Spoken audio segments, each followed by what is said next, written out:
Welcome to This Explainer. Today we're unpacking something absolutely fundamental, but I promise you it's totally fascinating: how the water cycle works. If you're sitting there thinking this is just dry, boring stuff from an old middle school textbook, well, get ready to completely change your mind. We're going to take this massive planetary phenomenon and literally make it visible right before your eyes. Okay, let's dive right into this. Have you ever actually stopped to think about who might have been drinking the water that's sitting in your glass right now, say billions of years ago? I know, it sounds kind of crazy, right?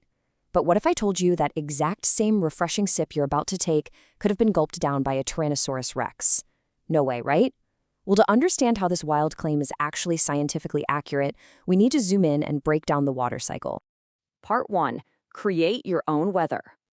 So, to really wrap our heads around a concept as gigantic as Earth's water cycle, we're going to do the exact opposite. We're going to shrink it way down. We are going to build a tiny, miniature meteorological ecosystem, and we're going to trap it inside a simple plastic bag.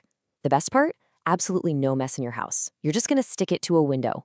You literally just need a clear, zip-top plastic bag, some water with a single drop of food coloring so we can easily see it, some everyday tape, and the absolute most important ingredient here, a sunny window. Setting this up is a breeze. It'll take you maybe 5 minutes tops, but it's going to give you days of really cool observation. First up, just pour about an inch of that colored water right into the bottom of the bag. Step 2, seal it up tight. Run your fingers all the way across that zipper. You don't want a single drop escaping. Third, take your tape and stick the bag flat against the glass of your sunny window. Fourth, just let the sun hit it for a good chunk of the day and then come back and check on it. And finally, step 5, get ready to watch your very own tiny rainstorm. Just a super quick safety note here. This is a completely safe little experiment, great for anyone to try. But keep in mind, it is meant for watching, definitely not tasting. So even though that brightly colored water might look exactly like fruit punch, please do not drink it.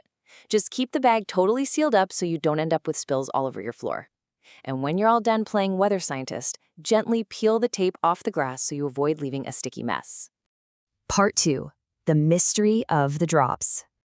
All right, now that our mini ecosystem is firmly stuck to the glass, we're going to shift gears and watch really closely over the next few sunny days. Because what happens inside that little confined space is genuinely mysterious. After a few hours in the sun, if you look way up at the top of the bag, far above the waterline, you're going to see these tiny droplets appear, almost like magic, out of thin air. It's a gorgeous visual, honestly. It looks just like morning dew forming right inside the plastic. And if you keep watching, you'll see those little droplets grow. They get fatter, they get heavier, until eventually they just slide right down the plastic walls, forming perfect little rivers of rain that flow straight back into the puddle below.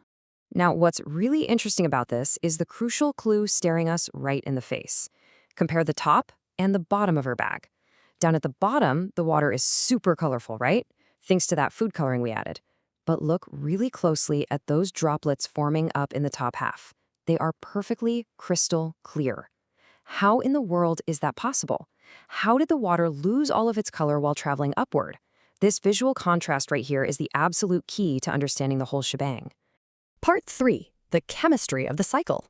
So this puzzle brings us straight into the pure science, the real mechanics of how our world actually works. To figure out the mystery of the clear water, we have to understand the invisible engine that's driving this entire process. And that engine? It's the warm sun beating through your window. Let's start with a really fundamental principle: evaporation. When the sun heats up our colored puddle at the bottom, it provides energy. That energy allows some of the water molecules to literally transform into an invisible gas called water vapor. It just sneaks away right into the air, completely unseen. It's the exact same reason why puddles on the sidewalk mysteriously vanish on a hot, sunny day.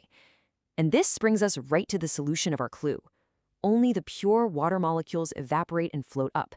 The food coloring is just too heavy. It doesn't evaporate, so it gets left behind in the puddle. From there, we hit the second vital step, which is condensation. Our invisible, purified vapor rises, but hey, it's trapped. It can't escape that zip closure. So when it hits the top of the bag, farther away from the sun's heat, it cools down. And as it cools, it does a complete U-turn. It turns back into a liquid, creating those perfectly clear water droplets we saw earlier. Think about it. This is the exact same reaction that gives us dew on the grass in the early morning, or why your car windows fog up when it's chilly outside. And once those droplets get way too heavy to hang on to the plastic, they fall. Boom! Your bag's very own personalized rain shower. Part 4. The recycling machine. Okay, let's take a breath and totally shift our perspective. Let's zoom way out from our little plastic bag and look at the entire planet. What you just saw happen with evaporation and condensation, it's not just some neat trick to play on your window. It is a perfect miniature scale model of our planet's most massive natural infrastructure. You literally just watched how nature purifies our water on a gigantic scale. And this brilliantly illustrates how the chemistry inside that little bag perfectly mirrors the way the real world cleans itself. The sun is our infinite engine, lifting water up from our massive salty oceans, lakes, and rivers. And during that massive global evaporation, the salt, the dirt, and all the yuck, just like our food coloring, gets left behind. What rises up into the sky is perfectly pure water that forms clouds, totally ready to fall back down to Earth as clean, fresh rain and pristine snow. Billions. I really want us to pause on that massive number for a second and think about what it truly means. I want you to grasp the sheer, mind-boggling scale of this cycle because Earth isn't out there manufacturing brand new water from outer space. This identical, perfect purification and recycling process that we just broke down, it has been going around and around tirelessly for billions of years. The water on Earth today is essentially the exact same water that has always been here. It just gets lifted up, cleaned out, and dropped right back down. And so we come full circle, right back to that crazy thought we had at the very beginning. You now know this isn't a joke, and it definitely isn't science fiction. It is simply the magnificent, unstoppable science of the water cycle. That very water has flowed through prehistoric rivers, evaporated under an ancient sun, rained down on completely lost continents, and today, after being purified literally billions of times by this massive natural machine, it has finally reached you. So honestly, the next time you pour yourself a glass of water, ask yourself, whose thirst is this exact same water going to quench a million years from now?